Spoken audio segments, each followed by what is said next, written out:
Alô pessoal, aqui é o professor Maxwell e hoje vou dar aula de História para o nono ano. Nós vamos falar sobre a crise de 1929 que vai atingir o mundo inteiro no pós-guerra. Tá? A gente vai falar entre guerras e a crise de 29. Para a gente dar o pontapé inicial, a gente tem que falar dos Estados Unidos. Os Estados Unidos, ele é um país que não vai ser atingido pela guerra, tá? Diretamente. Por quê? Ele, no período da guerra, ele estava vendendo para a Europa em guerra e para o mundo inteiro. Então a sua indústria estava produzindo muito. E nisso, que ele está produzindo muito, ele só vai entrar na guerra, na batalha mesmo da guerra na Europa, vai ser em 1917. E seu território não é atingido, nem as suas indústrias, com bombardeios. Tá? Então, os Estados Unidos, após a guerra, se torna a maior potência do mundo, como até os dias de hoje. Tá? Mas naquela época, então, se tornou a maior potência do mundo. Só que é aquela coisa, né? Esses industriais ganharam muito dinheiro, produziram muito e também o campo vai produzir muito também e vai se mecanizar para produzir mais também para exportar. Só que essa riqueza ela não vai ser colocada também para o povo estadunidense. Não que eles estariam vivendo mal, mas era muitos com pouco e poucos com muito. Então os Estados Unidos se torna potência, tanto é que ao final da guerra chega a emprestar dinheiro até para a Europa, e principalmente a Alemanha, que está totalmente arrasada. E nós, só relembrando um pouquinho, o Tratado de Versalhes vai humilhar a Alemanha, sua economia vai ficar parada, e os Estados Unidos, não concordando com o Tratado de Versalhes, ele vai tentar investir ali na Alemanha. Então, nessa superprodução que os Estados Unidos fez e esses empréstimos, as indústrias europeias começam a se recuperar e começam a fazer leis de protecionismo, que leis essas que taxavam grandes impostos sobre as mercadorias estadunidenses, certo? Para que quando ela entrasse no seu mercado ficasse tão cara e a mercadoria desses países se valorizasse mais. Tá? Então, como eu falei, as indústrias dos Estados Unidos, no período da guerra e depois da guerra, o que eles vão fazer? Eles vão começar a pegar muitos empréstimos com os bancos, tá? Para investir nas suas indústrias, para elas produzirem mais e eles ganharem mais dinheiro. Só que eles produziram tanto, mais tanto, que vai dar uma super produção de mercadorias. Não só nas indústrias, mas no campo também. Outra coisa também que vai acontecer nos Estados Unidos, é um fato assim interessante, vai ser a lei seca. A lei seca, ela vai ser uma lei na qual proíbe que o governo estadunidense quer acabar com o alcoolismo nos Estados Unidos, só que ele fala assim, ó, vai ser proibido vender bebida alcoólica, tá? Vai ser chamada lei seca, tá? Essa lei seca vai fazer com que as pessoas parem de vender bebida alcoólica. Nós sabemos que o álcool é um veneno realmente. A bebida alcoólica, ela, se às vezes botar, ela é tão pior quanto uma droga. Mas eles foram tentar acabar ou tentar amenizar esse alcoolismo que estava muito em alta nos Estados Unidos com a lei seca. Aí o que vai acontecer, amigo? Vai crescer a máfia, vai crescer pessoas que vão começar a produzir bebidas alcoólicas em casa para revender. Tá? Então, tudo isso o governo perde um pouco do controle. A lei seca vai de 1920, quando começa a lei seca, vai até 1933, tá? Quando acaba a lei seca. Outra coisa que eu falei aqui nos Estados Unidos, que está acontecendo, é a superprodução. Aí lá pelos anos de 1929, em outubro de 1929, numa quinta-feira, a Bolsa de Nova York vai quebrar. Por quê? Esse pessoal da indústria, eles produziram muito e seus estoques estavam lotados. Se eu estou com o meu estoque lotado, certo? Sendo que a lei do mercado, procura e oferta, sendo que tinha muita mercadoria, certo? E a oferta era muito, mas o pessoal não estava podendo comprar. Então o que eles vão fazer com esse estoque? Eu não podendo produzir mais, eu sou obrigado a mandar meus funcionários embora. Eu mandando meus funcionários embora, aí que eles não vão ter dinheiro mesmo. E as indústrias, não podendo pagar seus empréstimos, vão quebrar. Se elas quebram e não pagam os empréstimos aos bancos, os bancos não tendo dinheiro, os bancos também vão quebrar. E por isso que vai se chamar a quebra da Bolsa de Nova York de 1929, tá? Que vão chamar de crack. Crack é o barulho da quebra. Então, crack de 1929. Isso vai atingir o mundo inteiro, inclusive aqui o Brasil, tá? O Brasil, para vocês terem uma ideia, os Estados Unidos compravam quase 60% do que o Brasil produzia de café. A Inglaterra comprava outra parte. Com a quebra da Bolsa, ninguém tendo dinheiro, pararam de comprar o café do Brasil. E o Brasil vai quebrar também, tá? Tanto é que chegam até a criar a Liga Nacional do Café para tentar resolver esse problema. E o problema que a solução que o governo do Brasil acha é o quê? Vamos queimar os estoques do governo de café. Por quê? Vamos voltar um pouquinho atrás. Teve o Tratado de Taubaté, na qual teve uma época lá no início do século início do século XX, o Brasil está produzindo tanto café que o preço do café no mercado internacional começou a cair o preço. Então o governo fez o quê? Olha só, aquilo que vocês produzirem a mais, o governo compra. Mas com uma condição, vocês parem de produzir mais café do que vocês já produzem. Só que no Brasil acontece o seguinte, né? O pessoal não quer saber. Continuaram plantando mais pés de café e começaram a produzir mais, porque eles já sabiam que o governo ia comprar essa parte que sobrava desse café.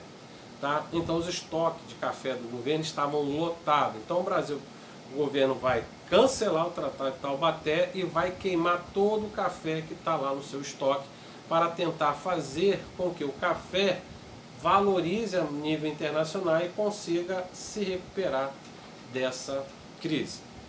Tá? Na Europa, vários países foram atingidos, mas o mais atingido foi a Alemanha, porque a Alemanha já tinha sido humilhada pelo Tratado de Versalhes, estava recuperando a sua economia, e os Estados Unidos estavam botando dinheiro dentro lá da Alemanha. E o que vai acontecer? Os Estados Unidos vai parar de emprestar dinheiro para a Alemanha vai quebrar. Tá? Tanto é que a moeda alemã ela vai desvalorizar quase 84% em relação ao dólar em menos de uma semana. O nome da moeda era Papiermark, tá? O nome da moeda, que antes de ser esse nome tinha o nome de Marcos. Tinha o Marcos, depois da Primeira Guerra Mundial vem o Papiermark, que é a moeda alemã, que para vocês terem uma ideia vai desvalorizar tanto que para você comprar um pão você gastava lá um Papiermark, certo? Para comprar um pão. Em menos de uma semana custava 1 milhão. No final do mês custava 1 bilhão um pão. Tanto é que vai chegar na época do inverno, o pessoal de comprar madeira, né, para se aquecer no inverno, eles preferem queimar o próprio dinheiro, que a madeira era tão cara que aquele dinheiro todo que estava ali era melhor queimar ele do que comprar madeira. Para vocês verem a desvalorização da moeda alemã. Então, como eu falei, essa crise vai atingir o mundo inteiro. Os Estados Unidos tinha o presidente da época, não conseguiu reverter esse quadro, e na eleição de 1932 quem vai ganhar a eleição vai ser Roosevelt. Roosevelt ele ganha as eleições e vai criar o New Deal, né? E esse programa ele faz o quê? Ele começa a investir em obras públicas, porque tem um monte de pessoas desempregadas. Então eu preciso de mão de obra para trabalhar nas obras públicas. Eu sou o dono do dólar. Eu falo, roda a moeda do dólar aí, para a gente pagar essa galera aí. Eu sei que isso vai ocasionar um pouco de inflação inicialmente, mas eu tenho que pagá-los para eles comprarem, começarem a consumir, e a indústria começar a produzir e o país começar a andar a sua economia de novo. Então o que ele vai fazer? Ele vai criar várias obras públicas. E esses trabalhadores vão voltar para o mercado de trabalho, vão começar a ganhar dinheiro, vão começar a consumir, a indústria vai começar a empregar de novo, e assim a economia vai começar a andar. Isso vai equivaler tanto para a indústria como para o campo também. Tá? Roosevelt só vai conseguir recuperar, isso foi em 32, mas a economia estadunidense vai recuperar lá para 1936. Tanto é que Roosevelt ele vai ser reeleito de novo presidente dos Estados Unidos e vai ficar lá até o final da Segunda Guerra Mundial. Tá? Mas nesse período entre guerras aí, por exemplo, vai crescer também o preconceito contra estrangeiros. Por exemplo, Ku Klux Klan, que eles são racistas, né? São contra os afro-americanos, né? Agora é um prato cheio para eles também, que vai praticar o xenofobismo. Tá? Vão começar a atacar aquelas pessoas que não eram de origem estadunidense, era de origem, por exemplo, latina, europeia. Eles vão começar a perseguir essas pessoas também, fora os afrodescendentes, que já perseguiam desde o final da Guerra Civil Estadunidense. Tá? Outra coisa também, o governo, para não deixar o povo passar fome, vai começar a montar restaurantes populares para dar sopa de graça para esse povo, para tentar fazer de novo a economia estadunidense crescer novamente. Tá? Outro acontecimento que está acontecendo pelo mundo, por exemplo, vai ser na Índia. Tá? Em 1930, Mahatma Gandhi, ele, por exemplo, vai criar a Marcha do Sal. Essa marcha vai ser na qual o Mahatma Gandhi vai pegar um punhado de sal que ele vai levar e vai falar, e vai criticar as empresas inglesas que dominam, né, tem o monopólio do sal na Índia. Mahatma Gandhi já é até preso por isso, mas vai ser dos episódios que vai marcar a independência da Índia em relação à Inglaterra. Então, após essa crise que vai atingir o mundo inteiro, certo? A gente vai falar na próxima aula, por exemplo, vai começar a crescer na Europa aquela coisa do nacionalismo, tá? Com a crise 29. Mas antes disso vai aparecer, por exemplo, na Europa, porque nós sabemos que em 1917 a antiga Rússia vai se tornar comunista, tá? A partir de 1923 se torna a União Soviética, e essas ideias da Revolução Comunista começam a contagiar toda a Europa, e essas ideias chegam até aqui o Brasil também, tá? Mas vai contagiar toda a Europa, então vai nascer partidos comunistas em várias partes da Europa, tá? Na Alemanha, que, pô, com essa crise toda, então vão aparecer essas ideias comunistas em toda a Europa, então o que vai acontecer? Vão aparecer governos totalitários, tá? Governos nacionalistas, tá? Vão aparecer partidos nas quais vão querer combater essa entrada das ideias comunistas. E esses partidos que vão surgir, por exemplo, na Alemanha, na Itália, na Alemanha, tá? Na Alemanha, na Itália, em Portugal, na Espanha, tá? E até aqui no Brasil também chega essas ideias de governos totalitários, tá? Para vocês terem uma ideia, por exemplo, como eu falei, essas ideias comunistas estavam entrando na Europa. Então, essa iniciativa privada, esses industriais não vão gostar disso. Então vão ajudar a patrocinar esses camaradas. Por exemplo, Benito Mussolini tinha lutado até na Primeira Guerra Mundial. Ele era um homem ambicioso, tá? E ele resolve dar um golpe de Estado fazendo a marcha dos camisas negras sobre Roma. E quando ele faz essa marcha, chegando lá, ele fala que tem mais de 20 mil homens do lado de fora do Congresso. E ele veio tomar o poder. Não passava de 2 mil pessoas, mas ele falou que tinha 20 mil para intimidar. Benito Mussolini, ele vai implantar o fascismo, vai implantar o governo totalitário, na qual esse governante, ele vai mandar em tudo, vai centralizar o poder nele, no poder do Estado, vai ser todo centralizado nele, tá? E ele vai investir na indústria privada, diferente do país comunista como a União Soviética, na qual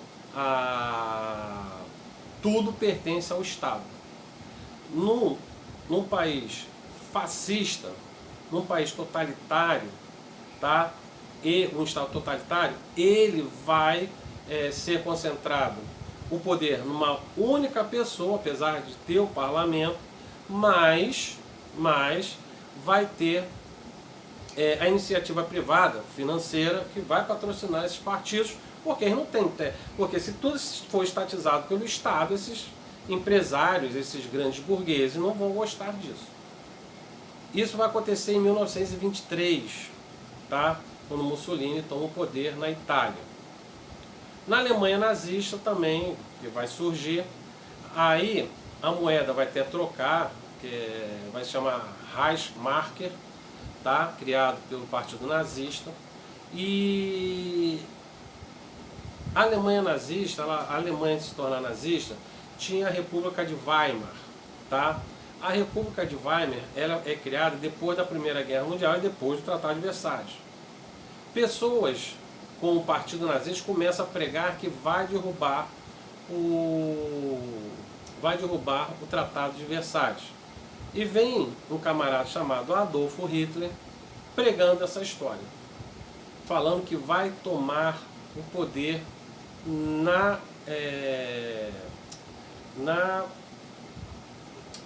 Alemanha e vai se tornar nazista. A nossa aula termina hoje, aqui e agora. Na próxima aula a gente vai corrigir os exercícios que eu vou passar para vocês fazerem em casa, e depois na outra aula a gente começa a dar o pontapé da Alemanha nazista, tá? Então vamos lá, anotem aí, por favor, as páginas de exercício que eu vou passar para vocês, tá? Vamos lá.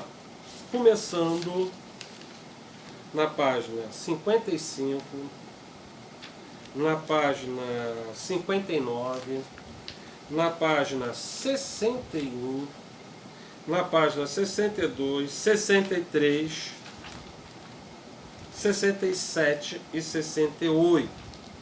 Faço essas páginas de exercícios aí e depois a gente vai dar continuidade aí falando do fascismo, do nazismo, tá? Essa influência que vai ser em Portugal com Salazar, com Francisco Franco na Espanha e no Brasil, Plínio Salgado. Então a gente vai falar dessa galera todinha aí, falar dessa coisa do fascismo, tá? Que vai atingir o mundo inteiro.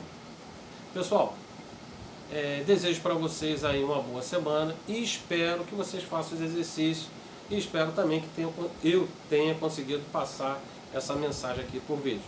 Então, pessoal, até a próxima aula vídeo. Um abraço a todos!